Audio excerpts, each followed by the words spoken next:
चुकाता है, देखे कौन सुमन शैया तज, कंठक पथ अपनाता है। ये पंक्तियां चरितार्थ होती हैं स्वर्गीय टीकालाल टिपलू जी के जीवन पर। मुझे याद है हम छोटे छोटे होते थे और हमारे गांव में संघ की शाखा लगती थी। मैं शाखा का मुख्य शिक्षक होता था और हमारे उस वक्त प्रचारक थे शायद हरीश जी, वो बाद में विद्या भारती में चले गए। वो आए, बहुत मायूस, बहुत उदास थे और शाखा में आते ही उन्होंने हमें ये जानकारी दी कि इस प्रकार से हमारे कार्यकर्ता, हमारे एक स्वयंसेवक को कश्मीर के अंदर श्रीनगर में गोलियों का निशाना बना दिया गया। उस वक्त हम बहुत छोटे थे और उन्होंने पूरी कहानी सुनाई। वो कहानी सुनाते सुनाते उन्होंने अन्य कार्यकर्ताओं की कहानियां भी सुनाई और आजादी के संग्राम का भी जिक्र किया। और फिर उन्होंने कहा यह धर्म और अधर्म की लड़ाई है और यह लड़ाई हमको लड़नी है। उस वक्त उन्होंने कहा था कि आज एक टीकालाल टिपलू साहब की शहादत हुई है, आने वाले सालों में पता नहीं कितने और टीकालाल टिपलू जी जैसे इस राष्ट्र देवी पर अपना सर्वस्व बलिदान करने वाले नौजवान निकलेंगे, क्योंकि ये एक प्रकार से देवासुर संग्राम है। स्वर्गीय टीकालाल जी टिपलू, उनके जीवन के बारे में बहुत विस्तार से और उनके साथ के अनुभव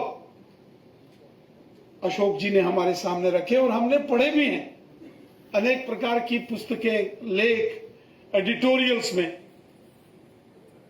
कि कितने जबरदस्त इंटेलेक्चुअल थिंक टैंक थे श्री टीकालाल जी टिपलू।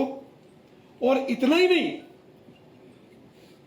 जो हमें सुनाया गया है कि बहुत दिलेर और बहुत तेज तरार कार्यकर्ता, जिन्होंने कभी भी उस वक्त कैसे हालात रहे होंगे, कैसी परिस्थितियां रही होंगी, दिल्ली में कैसी सरकारें थी, जम्मू कश्मीर के अंदर कैसा सरकारी तंत्र था,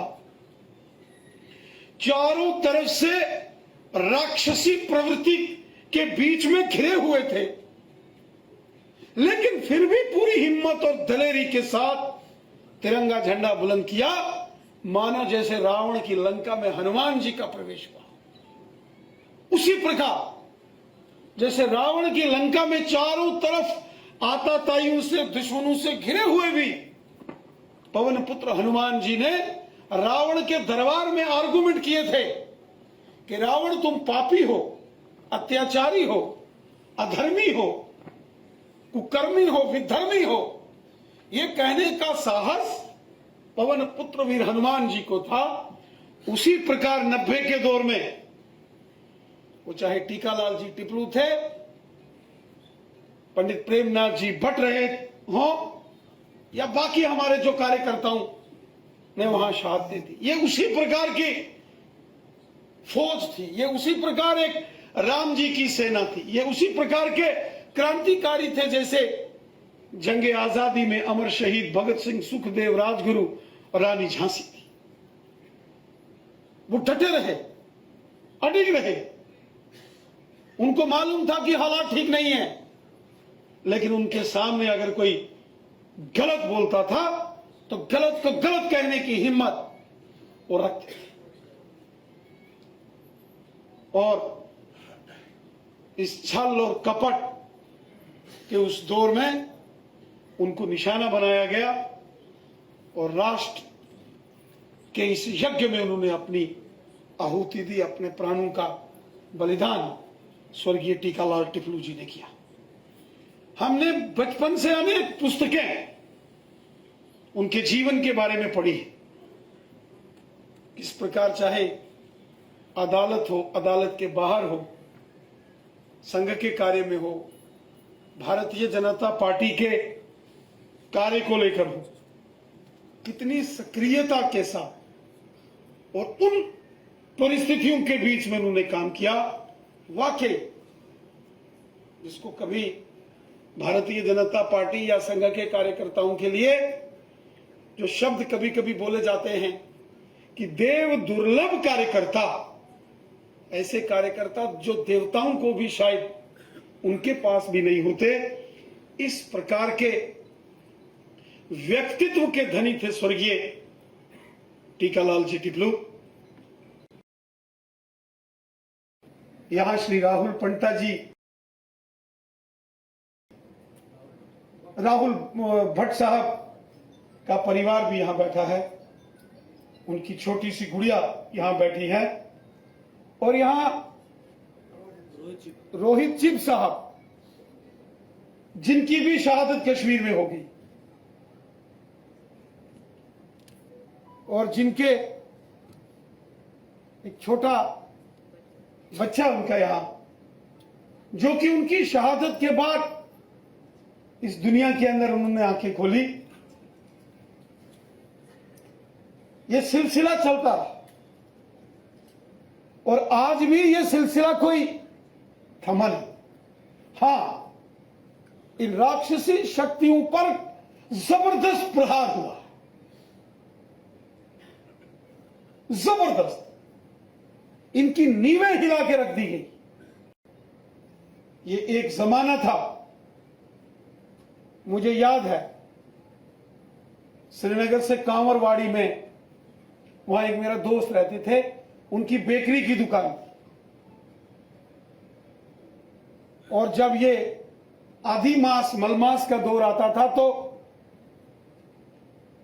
हमारे दादाजी, हमारे पिताजी मारतंड में वहां जाते थे श्राद्ध करने और वो अपने पितरों के लिए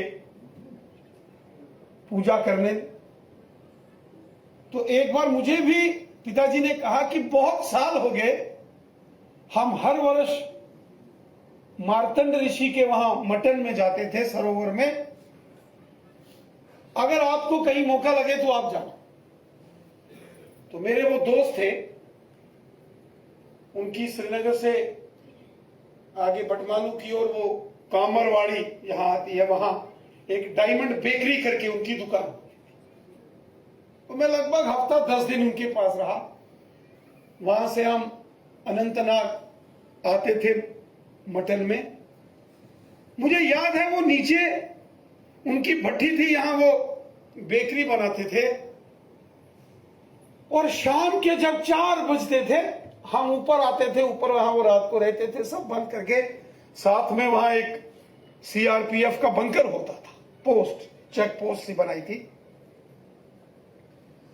4 बजते ही पूरा क्षेत्र सुनसान हो जाता था, चिड़िया भी वहां नजर नहीं आती थी, और वो सुनाते थे कि अभी यहां से कुछ लोग गुजरेंगे, आपको लगेगा कि ये आर्मी की बंदूकें डाले हुए आर्मी वाले हैं, लेकिन ये जो परेड करते हुए शरेआम सड़क पर तांडव करते हुए नजर आएंगे, ये आर्मी वाले नहीं। और सच में एक बार हमने वहां अपनी आंखों से वो मंजर देखा, और बहुत भयभीत करने वाला मंजर था। फिर कुछ दिनों के बाद उसी कांवरवाड़ी के वो जो बंकर था सीआरपीएफ का, वहां वो हमला होता है। हमारे कुछ जवान शहीद हो गए, उन्होंने 3-4 वो फिदाइन दस्ते के आतंकवादियों को मौत के घाट उतारा, और हमारे मन में एक भय सा पैदा हुआ।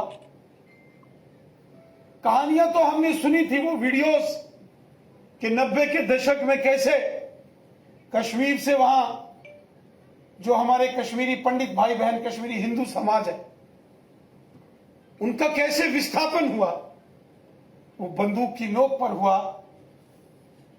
वो इस प्रकार के नरसंहार करने से हुआ। वो जो नाड़ी मर्ग में, वधामा में जो वहां नरसंहार हुए, ऐसे कितने अनेक नरसंहार हुए, और उसके बाद शरेआम घोषणाएं हुई और ऐसा एक माहौल बनाया गया कि मजबूर किया गया घर छोड़ने के लिए, वरना चाहत अपनी मर्जी से, अपनी चाहत से तो चिड़िया भी अपना घोंसला नहीं छोड़ती।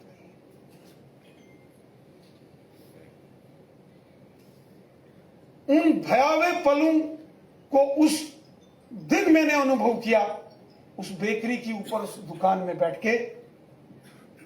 लगा कि बहुत मुश्किल दौर है आगे, और मुश्किल दौर आया भी,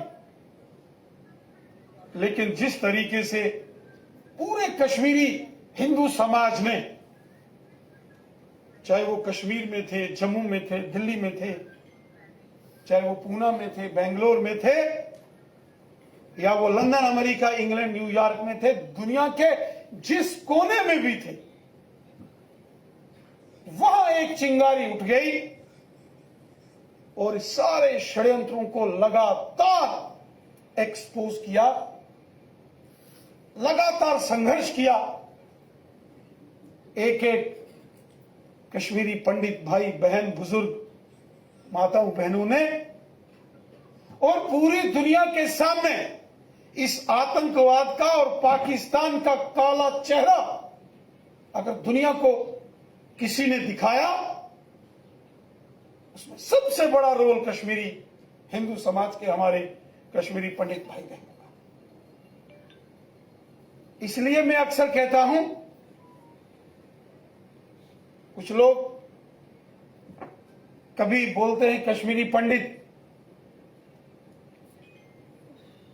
को वोट बैंक की नजर से अगर देखोगे तो बहुत गलत है। एक ने कहा, किसी ने गुस्से में, कोई मसला होगा, हम वोट बैंक नहीं है, इसलिए कभी उस शिद्दत के साथ हमारी बात नहीं।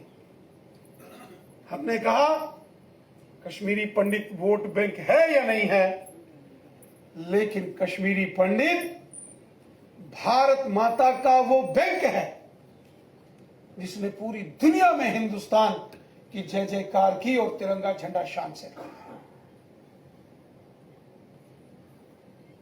और इसलिए अगर देश दुश्मन ताकतों को सबसे ज्यादा परेशानी तकलीफ किसी से होती है, उनको कश्मीरी पंडित से।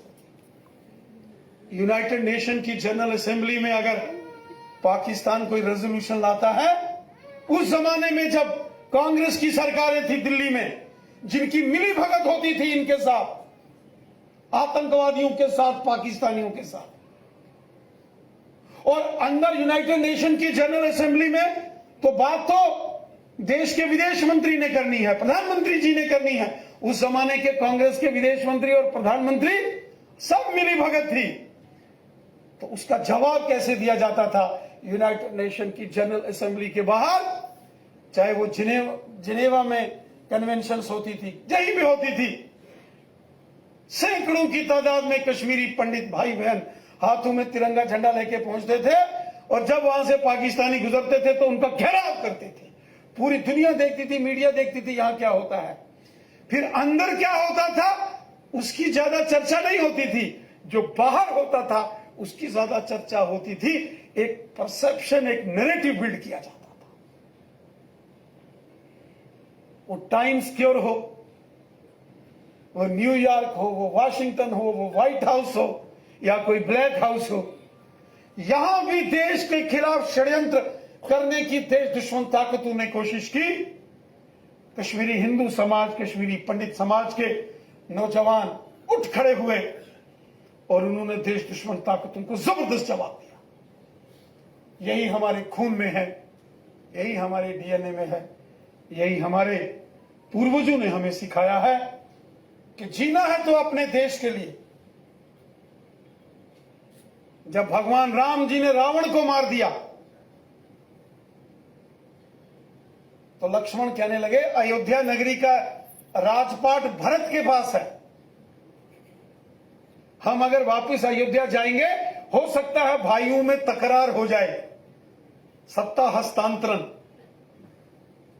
धर्म नीति, राजनीति, राष्ट्र नीति ये कहती है कि अगर दो राजाओं के बीच में युद्ध होता है, हारे हुए राजा का सारा किंगडम, राजपाट विजयी राजा का होता है।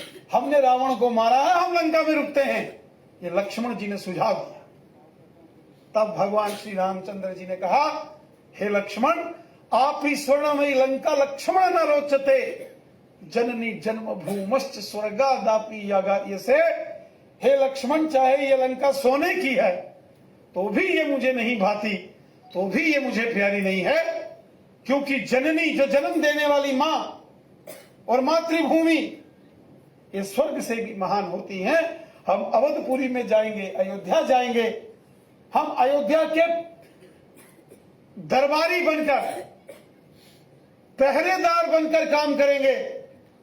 हमें राजपाट का सुख, सिंहासन का सुख नहीं चाहिए, लेकिन अपनी मातृभूमि की सेवा करनी है। वही संकल्प लाखों कश्मीरी पंडित, हिंदू समाज के नौजवान भाई बहन बुजुर्गों में है, क्योंकि वो हमारी मातृभूमि है, वो महर्षि कश्यप की भूमि है, वो यह भूमि है जिसमें हमारे पूर्वजों ने बलिदान दिए। ये वो भूमि है जहां अगर हमारे मां ज्येष्ठा जी का मां खीर भवानी के पवित्र स्थान है, उस कश्मीर का वो भाग भी है, यहां मां शारदा देवी जी का पवित्र स्थान है। ये सब हमारे हैं। और जैसे भगवान राम जी वापस, वो हमारे पूर्वजों के संदेश,